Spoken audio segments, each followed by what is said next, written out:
Oremos. Padre Celestial, gracias te damos por el privilegio de encontrarnos en este lugar este día, con la intención de abrir tu palabra para comprender cuál es tu voluntad para nosotros en estos últimos días. Pedimos, Padre, la dirección de tu Santo Espíritu en nuestro estudio y te damos gracias por estar presente con nosotros, porque te lo pedimos en el nombre de Jesús. Amén.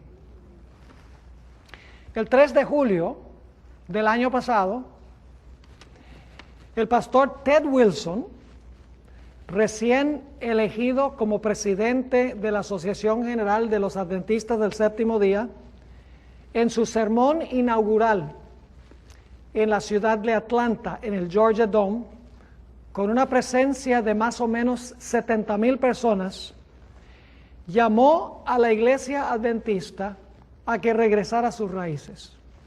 Predicó sobre la gran necesidad que hay en la iglesia adventista de un reavivamiento y una reforma, de que regresemos a una comprensión clara de nuestro mensaje y de nuestra misión.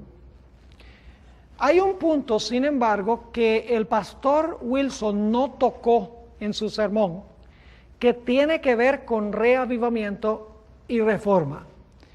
Y en nuestro estudio de hoy quiero compartir con ustedes el punto que él solamente mencionó, pero que no enfatizó.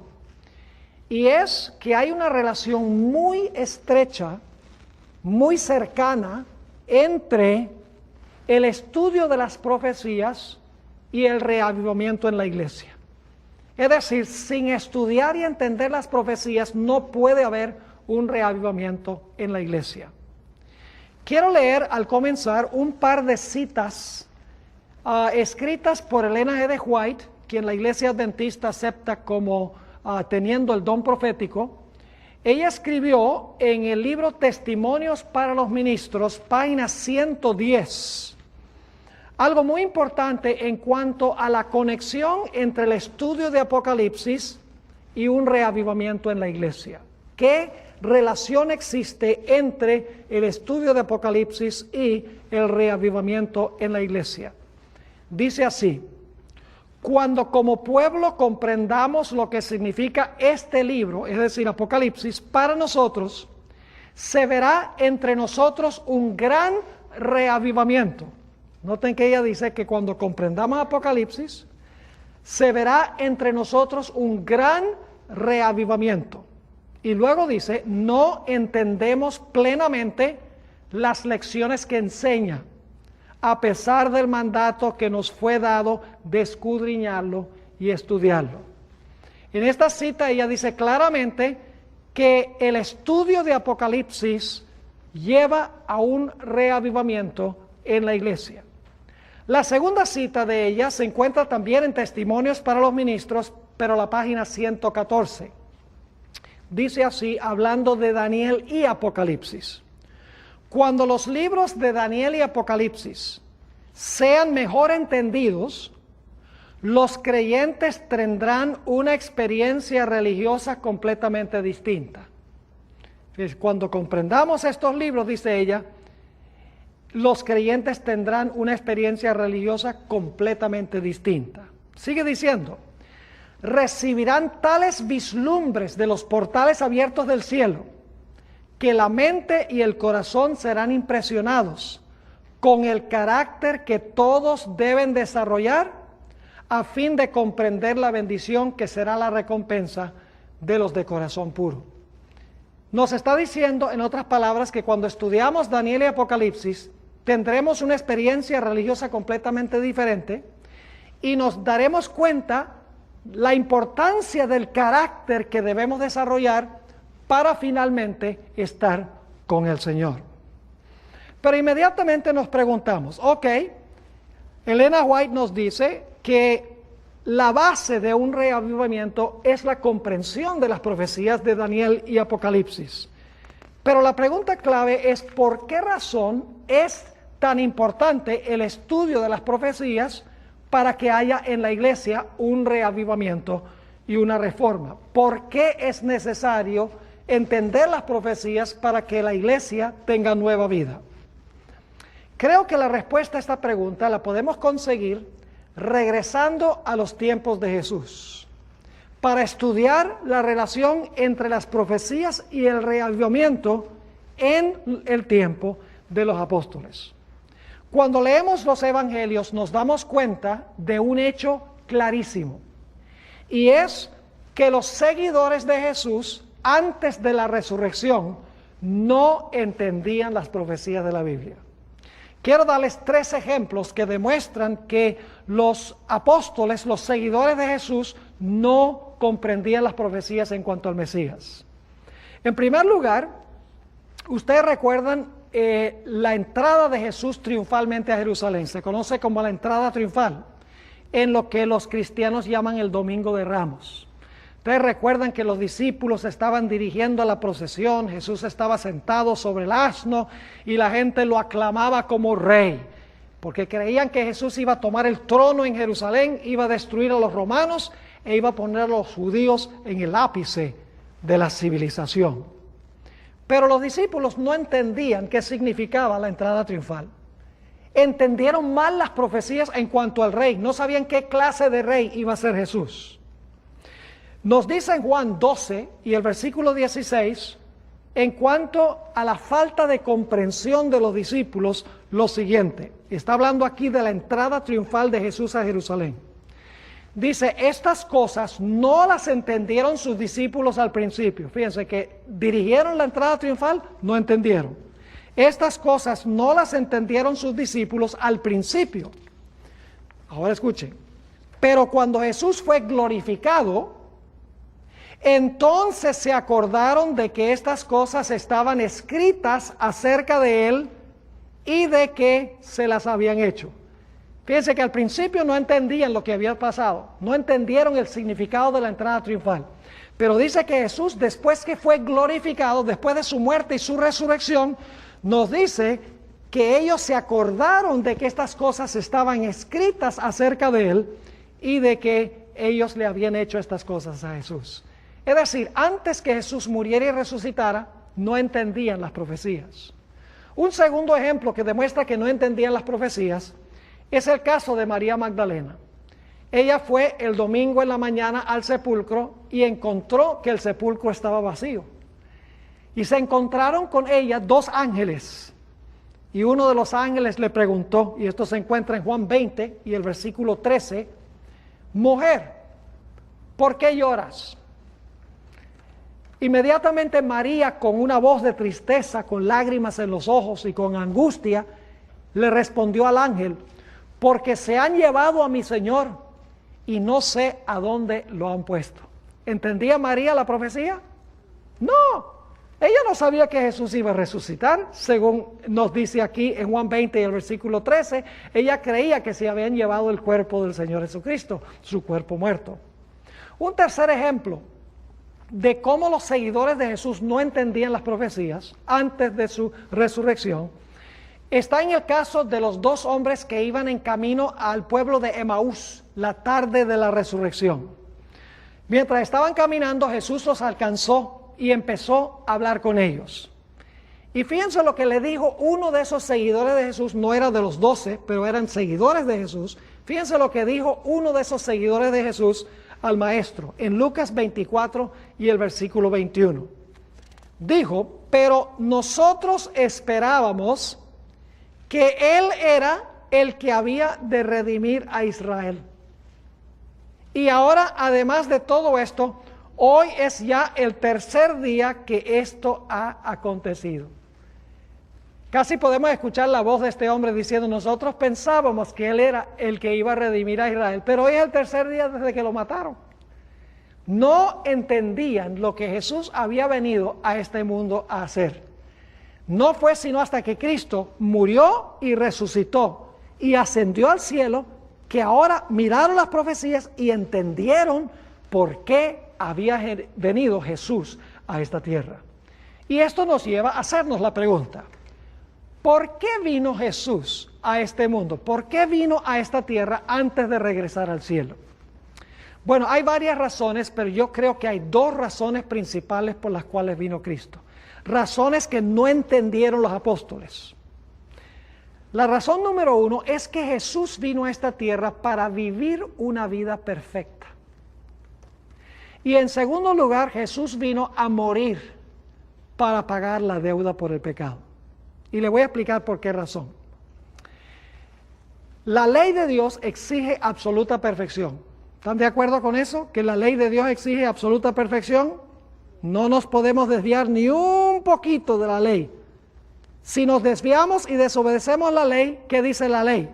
La ley dice, eres pecador y por lo tanto tienes que ¿qué? Tienes que morir. Es decir, la ley exige una vida perfecta y ninguno de nosotros tenemos una vida perfecta para ofrecerle a la ley, porque la Biblia dice, todos han pecado y están destituidos de la gloria de Dios. No hay justo ni aun uno. Entonces, ¿cómo se puede salvar el ser humano si la ley dice todos están condenados porque todos son pecadores? Necesitábamos que Jesús, el Creador, viniera a la tierra para vivir la vida que nosotros debemos vivir. Necesitábamos que Jesús viniera aquí a vivir en nuestro lugar, a ofrecerle a la ley lo que la ley exige, lo que yo no le puedo dar a la ley. Pero también era necesario que Jesús viniera a la tierra para pagar mi deuda por el pecado, porque yo tengo todos estos pecados que me condenan a muerte. Así que Jesús, después de vivir su vida perfecta, tomó sobre sí nuestros pecados y murió la muerte en nuestro lugar. Es decir, Jesús vino a vivir la vida que nosotros debemos vivir y Jesús vino a morir la muerte que nosotros debemos morir. Son las dos razones principales por las cuales Jesús vino a esta tierra. De tal manera que cuando yo comparezco ante Dios y he aceptado a Cristo como mi Salvador personal, entonces la vida de Cristo está en lugar de mi vida y su muerte está en lugar de mi muerte. Dios me acepta, en otras palabras, en Jesús, me acepta a través de Jesús. Por eso fue que Jesús vino a esta tierra para vivir y para morir. Pero los discípulos no entendieron por qué vino Jesús. Ellos creían que Él iba a ser un rey, que se iba a sentar en el trono de Jerusalén, iba a destruir a los romanos e iba a establecer un reino terrenal. Quiero que nosotros notemos ahora cómo le explicó Jesús a sus seguidores lo que Él había venido a hacer. Saben que la forma en que llegaron a comprender sus seguidores por qué había venido Jesús es porque Jesús les abrió el entendimiento para que comprendieran las profecías de la Biblia. Es decir, la razón de su chasco y falta de comprensión fue explicado por abrirles las profecías para que entendieran lo que las profecías realmente enseñaban. Quiero que notemos en Lucas 24 y el versículo 25 cómo se desarrolla la historia de los dos discípulos que iban en camino a Emaús. Lucas 24 y el versículo 25, el Señor Jesucristo le dice a esos dos seguidores, sabemos el nombre de uno se llamaba Cleofas, pero no sabemos el nombre del otro. Jesús le declaró, oh insensatos y tardos de corazón para creer todo lo que ¿qué? Todo lo que los profetas han dicho. ¿Por qué eran insensatos? Porque no comprendían ¿qué? Porque no comprendían lo que los profetas habían dicho. Y luego encontramos en el versículo 27 que Jesús comenzó, ahora escuchen bien, desde Moisés y siguiendo por todos los profetas, les declaraba en todas las escrituras lo que ¿qué? Lo que de Él decían. ¿Cómo les abrió el entendimiento el Señor Jesucristo a los dos discípulos o seguidores que iban en camino a Emaús? Les explicó las escrituras, les explicó las profecías en cuanto a Él, en los escritos de Moisés, en los escritos de los profetas, en todas las escrituras les abrió las profecías y dijo, mire, lo que yo pasé, mi vida y mi muerte por el pecado y mi resurrección, estaba todo escrito en las profecías. Es decir, la forma en que Jesús le explicó a sus discípulos la razón de su chasco y por qué había venido fue abriéndole las profecías de las Escrituras para que ellos pudieran comprender. Un poco más tarde, el Señor Jesucristo se le apareció a los apóstoles en el aposento alto. Primero había hablado con los dos discípulos en camino a Emaús, pero ahora, un poco más tarde, esa noche, Jesús se reunió con sus discípulos en el aposento alto, se les apareció. Y quiero que noten cómo le explicó Jesús a los 12 apóstoles, en realidad habían 11 porque Judas había apostatado, pero cómo le explicó a los 11 apóstoles y los que estaban reunidos allí la razón por la cual se habían quedado chasqueados y qué era lo que Jesús había venido a hacer. Lucas 24 y el versículo 44. Y les dijo: estas son las palabras que os hablé, estando aún con vosotros, que era necesario que se cumpliese, escuchen bien, que se cumpliese todo lo que está escrito de mí en la ley de Moisés, en los profetas y en los salmos. ¿Qué les explicó Jesús a ellos? Les explicó lo que estaba escrito de él, según dice aquí, en la ley de Moisés, en los profetas y en los salmos. Y en el versículo 45 dice: les abrió el entendimiento para que comprendiesen ¿qué cosa? Las Escrituras. Y en el versículo 46 nos dice: así está escrito, y así fue necesario que el Cristo padeciese y resucitase de los muertos al tercer día.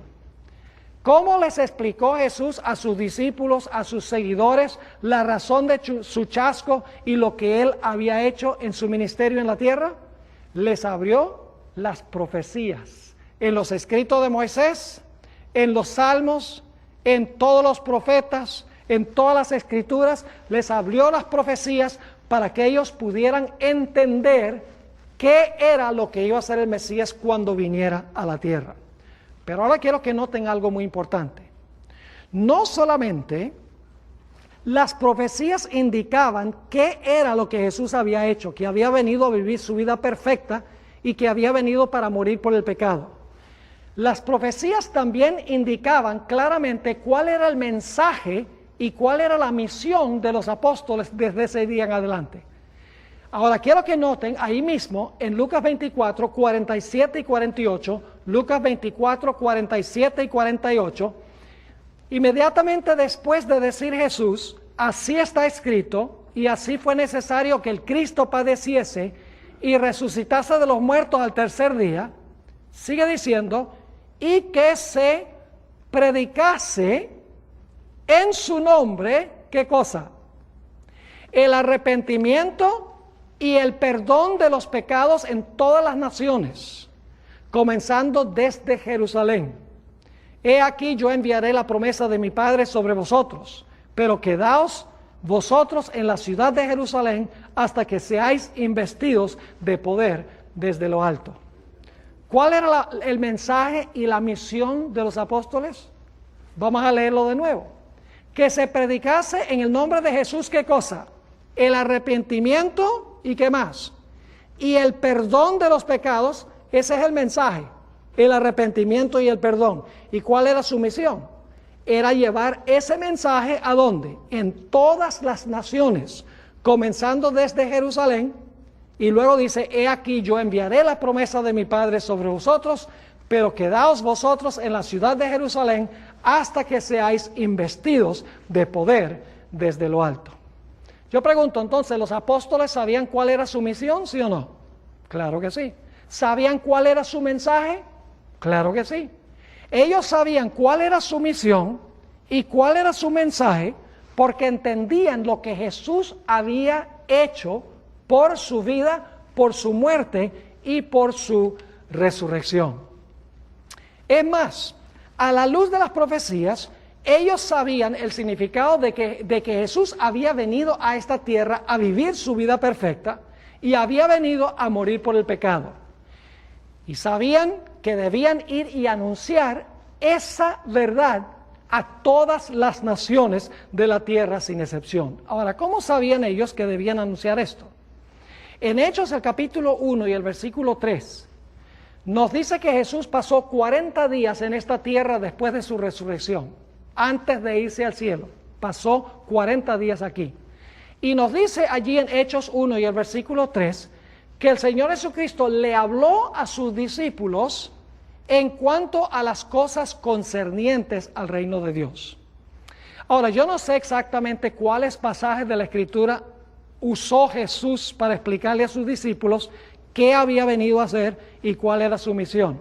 Pero puedo imaginarme que posiblemente había 4 profecías del Antiguo Testamento que Jesús enfatizó cuando le explicó a sus discípulos. Una de esas profecías indudablemente era la Pascua. Passover, la Pascua. ¿Saben ustedes que Jesús murió exactamente el año, el mes, el día y la hora cuando era sacrificado el Cordero Pascual? Yo me imagino a Jesús diciéndole a los discípulos, mire, ¿qué día yo morí? Oh, moriste el día 14. ¿Y de qué mes? Oh, del mes de Nisan. ¿Y a qué horas? O a las 3 de la tarde. Entonces Jesús va a Éxodo y dice, mire, aquí dice que el Cordero Pascual moría el 14 de Nisan a las 3 de la tarde. Dice, oh, si las profecías lo decían. Y luego Jesús dice, ¿y cuál era la fiesta después de la Pascua? Bueno, pan sin levadura. ¿Y qué pasó con mi cuerpo después que yo morí? Lo sepultaron y mi cuerpo no vio ¿qué? Corrupción, porque mi cuerpo no tenía levadura de pecado. La levadura representa pecado. Y mi cuerpo fue colocado en el sepulcro y no vio corrupción. Entendemos. Y luego Jesús dice, ¿y qué fiesta seguía esa? Bueno, la fiesta de las primicias. Y bueno, ¿y quién resucitó el tercer día las primicias de los que murieron? Oh, tú fuiste el que resucitaste el tercer día. ¿Están entendiendo?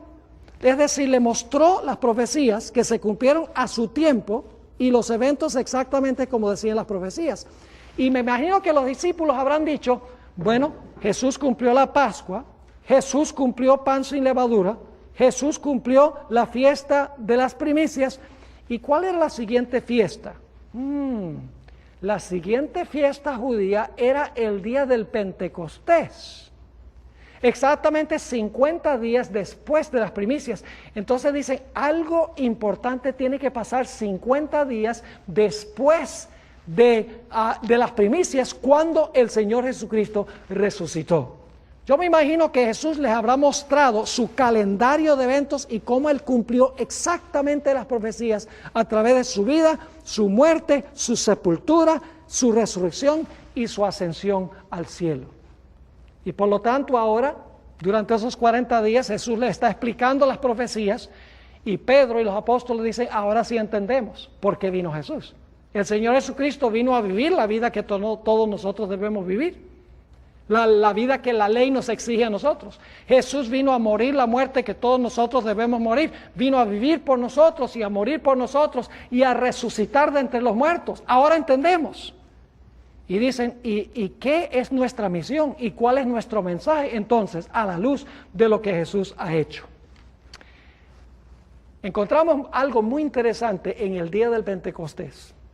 El apóstol Pedro predicó un sermón. Si ustedes quieren estudiar un sermón fascinante, estudien el sermón del apóstol San Pedro en el día del Pentecostés. Se encuentra registrado en Hechos del capítulo 2. Solamente voy a resumir su contenido porque es un contenido supremamente importante para lo que estamos estudiando.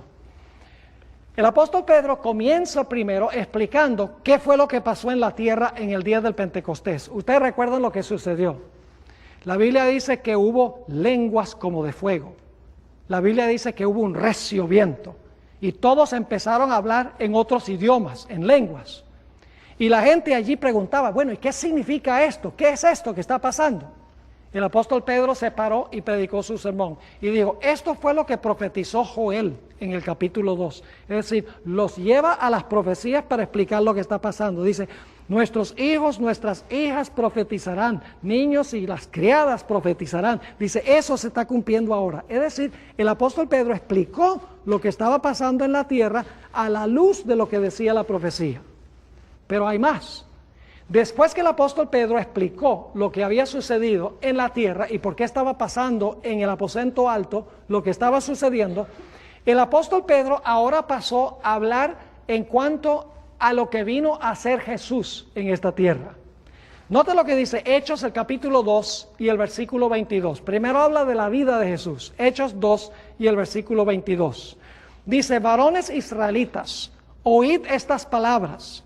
Jesús Nazareno, varón aprobado por Dios entre vosotros, con las maravillas, prodigios y señales que Dios hizo entre vosotros por medio de él, como vosotros mismos sabéis. Así que fíjense que lo primero que predica Pedro en su sermón es citar Joel 2 para explicar lo que está pasando en la tierra, y luego entonces procede a hablar de la vida de Jesús, quien anduvo entre los apóstoles e hizo muchos milagros. Luego, en el siguiente versículo, el apóstol Pedro habla de la muerte de Jesús. Noten el versículo 23.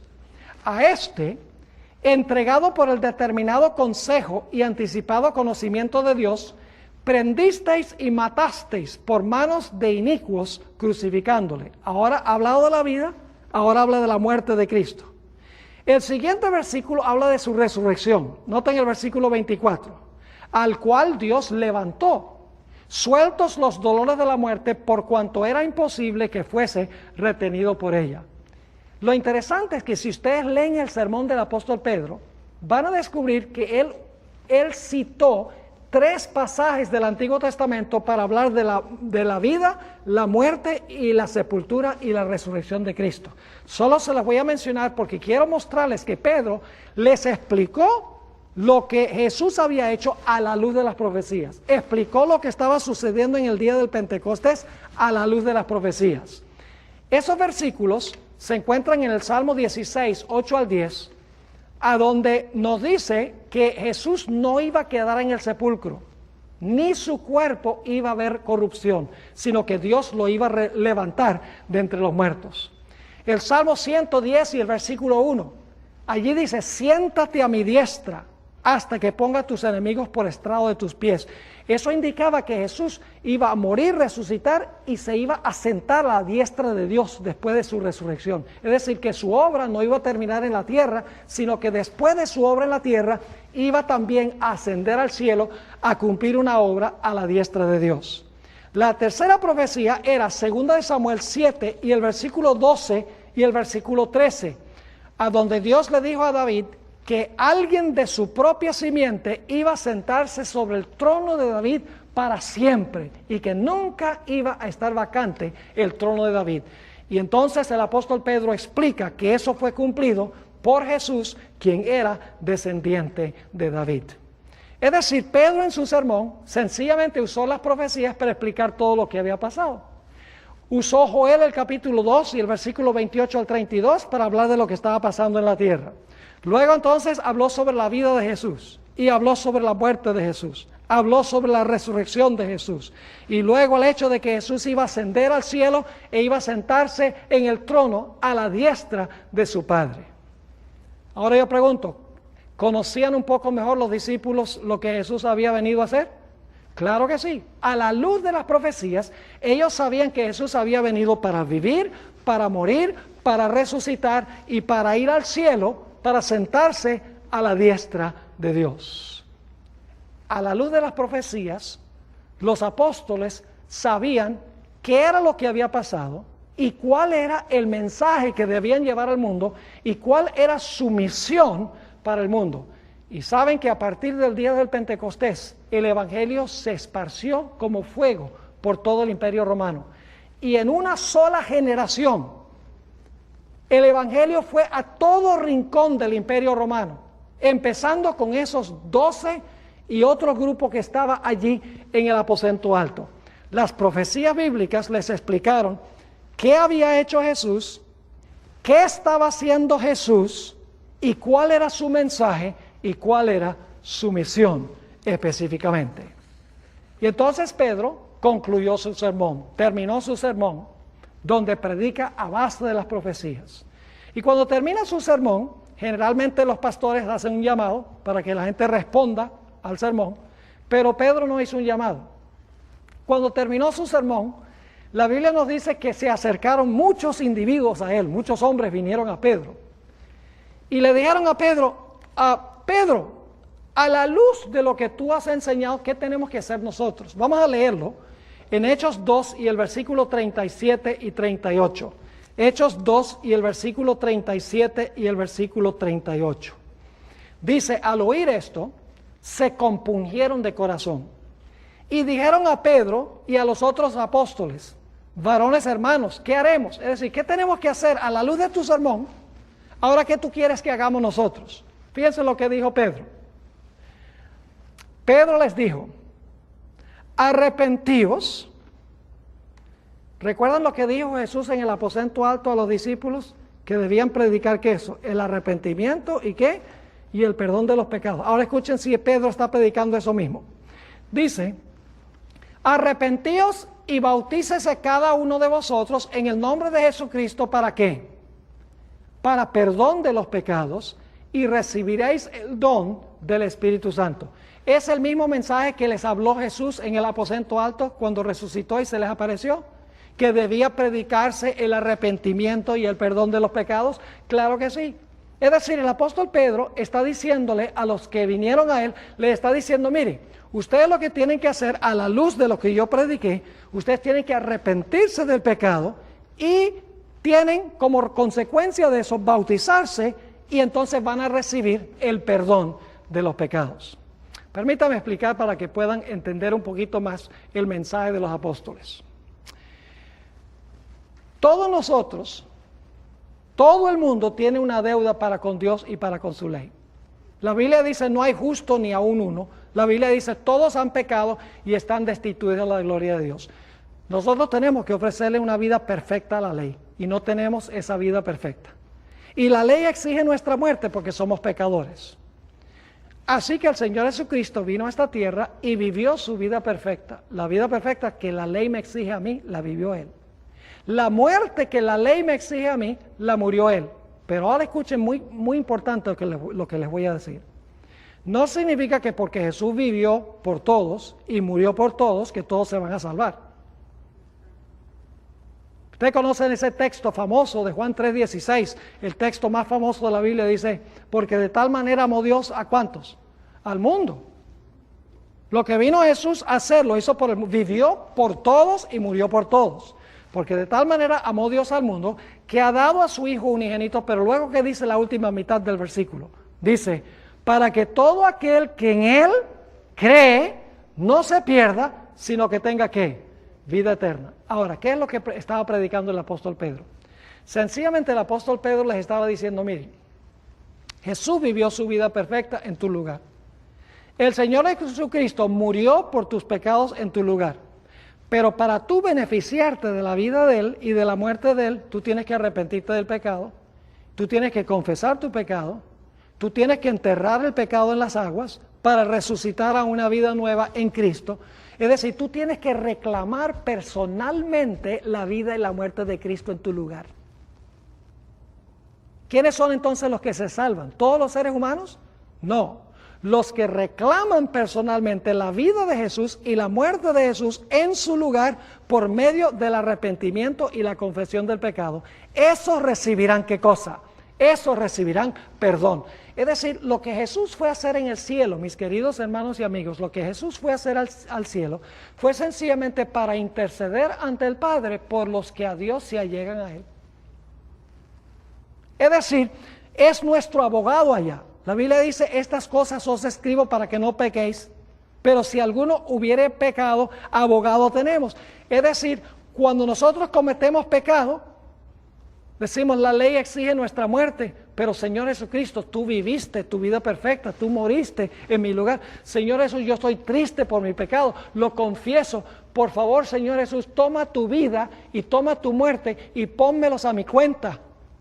Y en ese momento Dios el Padre toma la vida de Jesús y la muerte de Jesús y nos los pone a nuestra cuenta, y Dios nos mira como si nunca hubiéramos pecado.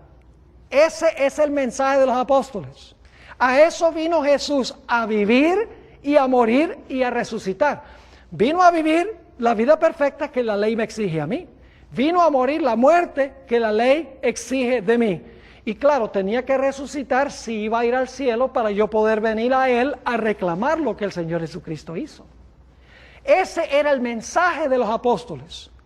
Ahora yo pregunto, ¿sabían ellos cuál era su mensaje a la luz de las profecías? ¿Tenían que entender las profecías para saber cuál era su mensaje? Claro que sí. ¿Qué iban a predicar si no entendían las profecías? Y cuando entendieron las profecías, hubo este gran reavivamiento que llevó el Evangelio a todo el Imperio Romano.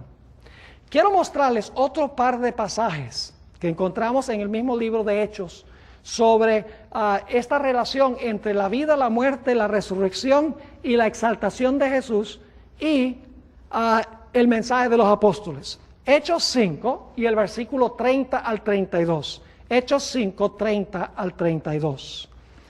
Dice el...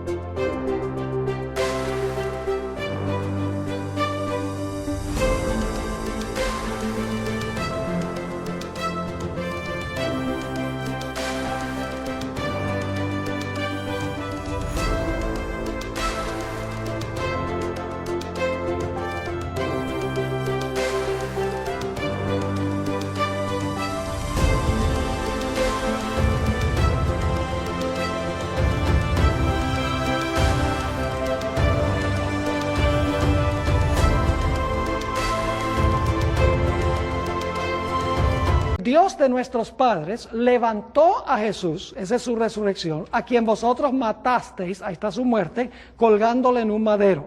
A este Dios, ¿a qué? Exaltado a su diestra por príncipe y salvador. ¿Se dan cuenta cómo aquí habla de la muerte, la resurrección y la exaltación de Jesús? Porque dice, el Dios de nuestros padres levantó a Jesús, a quien vosotros matasteis colgándole en un madero. A este Dios ha exaltado con su diestra por príncipe y salvador, ahora escuchen bien, para dar a Israel, ¿qué cosa? Arrepentimiento y perdón de los pecados. ¿Es lo mismo que mencionó Jesús en el aposento alto? Sí. ¿Es lo mismo que predicó Pedro en el día del Pentecostés? ¿Arrepentimiento y perdón? Claro que sí.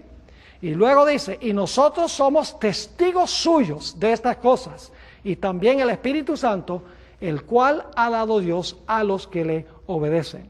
Así que tenemos la vida de Jesús, la muerte de Jesús, la resurrección de Jesús y la exaltación de Jesús a la diestra de Dios. Tenemos el mismo patrón en Hechos 10, 37 al 43. Vayan conmigo allí a Hechos 10 y el versículo 37 hasta el versículo 43. La misma idea. Aquí está hablando el apóstol Pedro y dice, vosotros sabéis lo que se divulgó por toda Judea, comenzando desde Galilea, después del bautismo que predicó Juan, cómo Dios ungió con el Espíritu Santo y con poder a Jesús de Nazaret, y cómo éste anduvo haciendo bienes y sanando a todos los oprimidos por el diablo, porque Dios estaba con él. Y nosotros somos testigos de todas las cosas que Jesús hizo en la tierra de Judea y en Jerusalén. Yo pregunto, ¿está hablando Pedro aquí de la vida de Jesús? Claro que sí, pero ahora va a hablar de su muerte. Fíjense lo que sigue diciendo. Nuevamente el versículo 39, nosotros somos testigos de todas las cosas que Jesús hizo en la tierra de Judea y en Jerusalén, a quien mataron colgándole en un madero, ahí está su muerte. A este levantó Dios, ese es su ¿qué? Su resurrección, el tercer día, e hizo que se manifestase, no a todo el pueblo, sino a los testigos que Dios había ordenado de antemano, a nosotros que comimos y bebimos con Él después que resucitó de los muertos. Y ahora escuchen, ¿qué les mandó a predicar Jesús? Y nos mandó que predicásemos al pueblo y testificásemos que Él es el que Dios ha puesto por juez de vivos y muertos. De este dan testimonio todos los profetas, que todos, ahora escuchen bien, que todos los que en Él creyeren recibirán ¿qué cosa? Perdón de pecados por su nombre. ¿Cuál era el mensaje de la predicación de los apóstoles? Arrepentimiento y ¿qué? Y perdón. Básicamente el mensaje de los apóstoles era, miren, el Señor Jesucristo vivió su vida perfecta, el Señor Jesucristo murió en la cruz, Él vivió por ti, Él murió por ti. Si tú te arrepientes y confiesas tu pecado y confías en Jesús, Jesús va a tomar la vida que Él vivió y la muerte que Él murió y te va a poner eso a tu cuenta. Pero tú tienes que venir personalmente, individualmente, y tienes que reclamar eso para que Dios te ponga eso a tu cuenta. ¿Están entendiendo cuál era el mensaje de los apóstoles en esa época? Es decir, eso era verdad presente para aquella época. ¿Dependía el mensaje de los apóstoles sobre una comprensión de las profecías? ¿Sí o no? ¿Tenían que entender las profecías para poder saber qué debían predicar? Claro que sí. ¿Y cuál era su misión? Si no entendían las profecías, ¿cómo iban a saber cuál era su mensaje?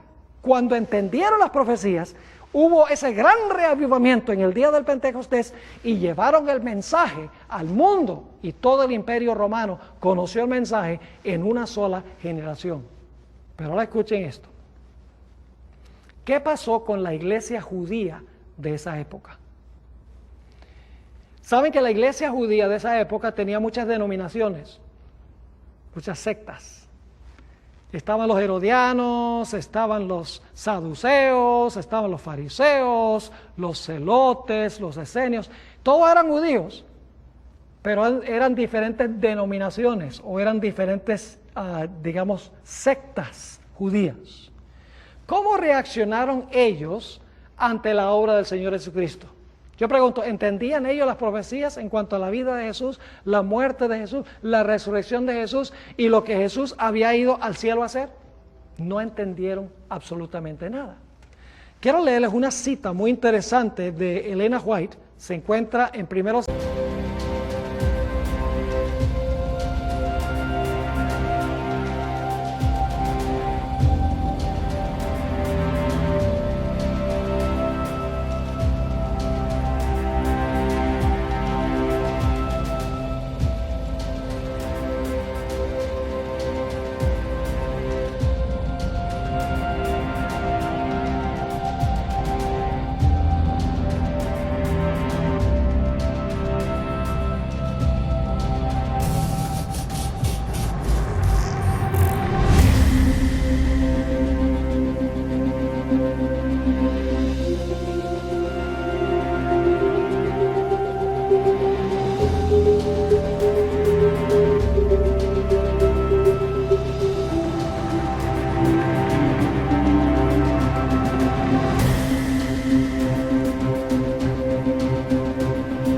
Escritos, página 259, escuchen esto.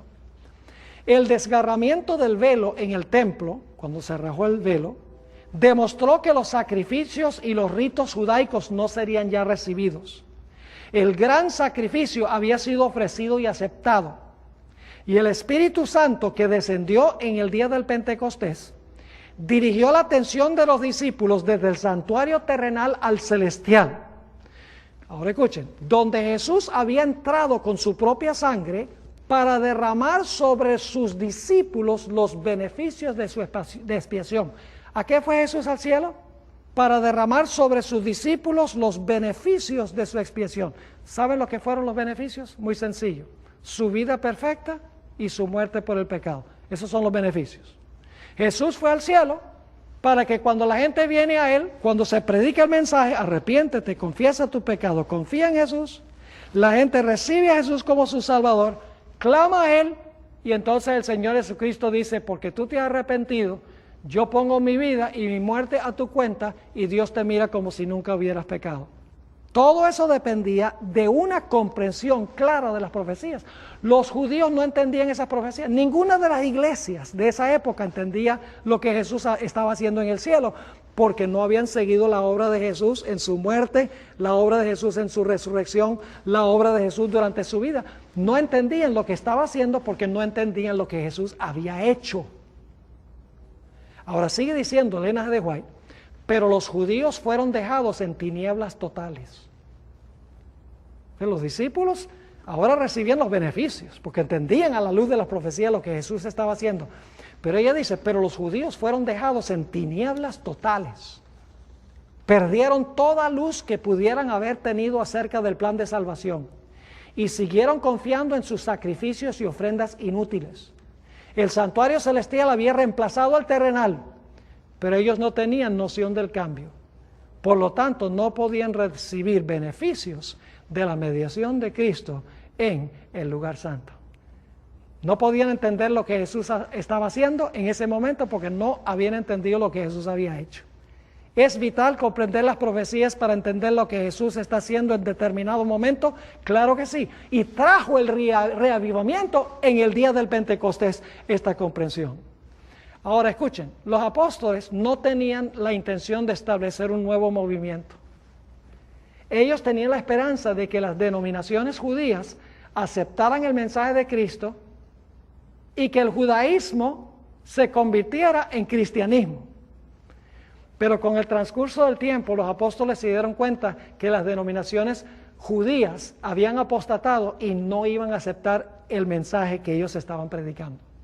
Era la intención de los judíos sencillamente salvar la institución a la cual pertenecían. Caifás, por ejemplo, dice: es necesario que este hombre muera y no que desaparezca nuestra nación. Y Saulo de Tarso dice que perseguía a la iglesia porque tenía miedo que la iglesia iba a suplantar a la religión judía. Es decir, querían sencillamente salvar la institución del judaísmo y por eso no podían aceptar el mensaje en cuanto al Señor Jesucristo. Y por lo tanto los apóstoles, como se dieron cuenta que las iglesias de la época habían apostatado, no había posibilidad de que como iglesias recibieran a Jesús, empezaron a llamar a la gente a salir de esas iglesias, a salir del judaísmo para integrarse a la iglesia cristiana. Y nos dice en Hechos el capítulo 6 y el versículo 7, y crecía la palabra del Señor, y el número de los discípulos se multiplicaba grandemente en Jerusalén. También muchos de los sacerdotes obedecían a la fe. Y la Biblia nos dice que en el día del Pentecostés 3,000 almas salieron del judaísmo y se unieron a la iglesia cristiana. Salieron de la religión apóstata y se integraron al nuevo remanente que se había establecido. Nos dice también en Hechos el capítulo 4 y el versículo 4 que unos pocos días más tarde 5,000 personas se bautizaron, abandonaron el judaísmo y se integraron a la religión cristiana. Es decir, cuando los apóstoles se dieron cuenta que el judaísmo había apostatado, dijeron: ya no hay nada que hacer con ellos, hay que llamar a la gente sincera a salir de allí para integrarse al remanente de Dios. Es interesante notar que Dios le dio un doble mensaje o un doble campo de acción, mejor dicho, a los apóstoles. El primer grupo al cual debían predicar era a los judíos sinceros que estaban en el judaísmo.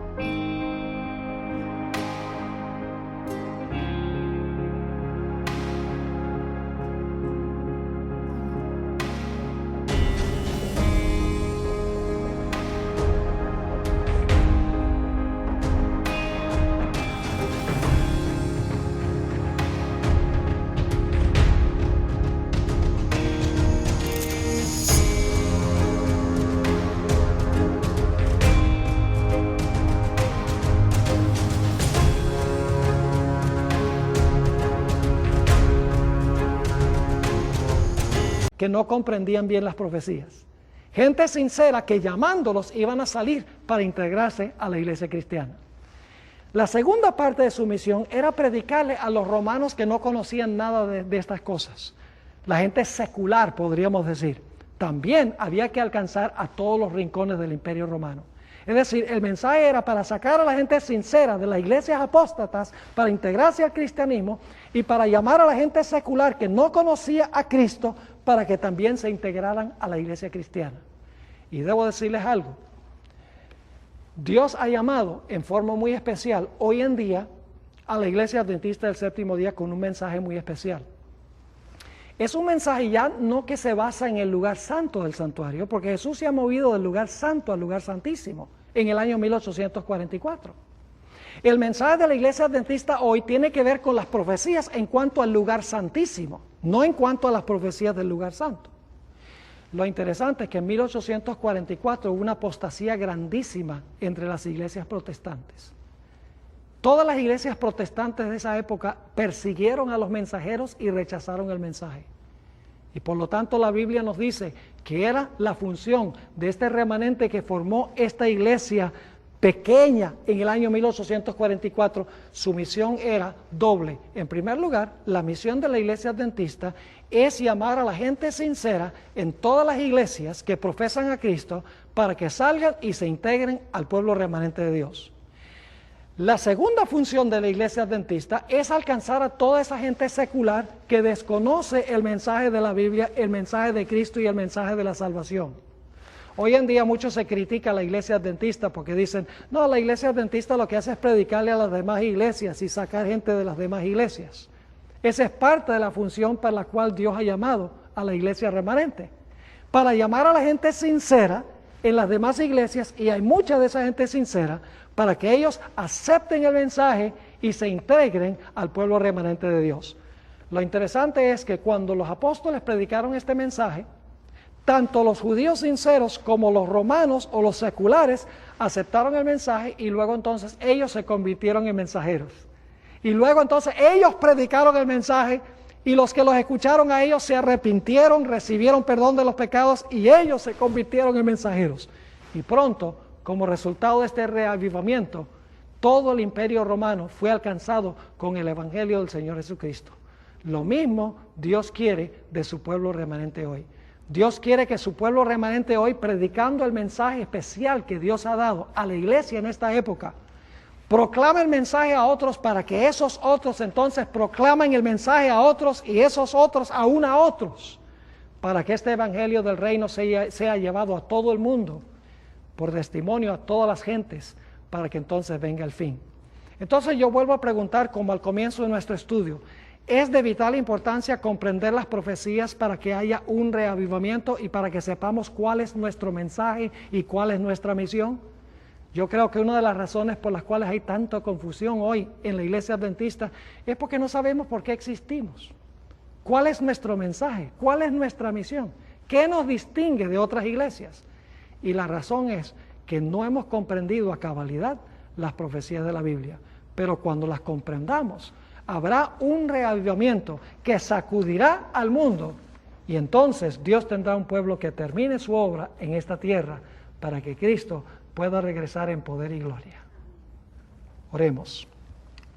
Padre Celestial, te damos gracias porque en tu santa palabra nos has dejado este ejemplo de la era apostólica, como cuando comprendieron las profecías de la Biblia, las profecías en cuanto al ministerio de Cristo, ahora entendían cuál era su mensaje, entendían cuál era su misión, y alcanzaron el mundo de aquella época en una sola generación. Padre, tú quieres lo mismo para tu pueblo remanente hoy.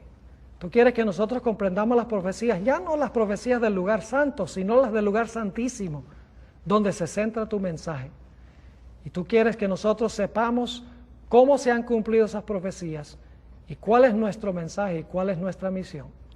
Te ruego, Señor, que nos ayudes a ver que somos un pueblo especial que tú has llamado, no porque somos tus favoritos ni porque somos mejores, sino porque nos has dado un mensaje para el mundo. Gracias, Padre, por haber estado con nosotros, y gracias por escuchar nuestra oración, porque te lo pedimos en el nombre de Jesús. Amén.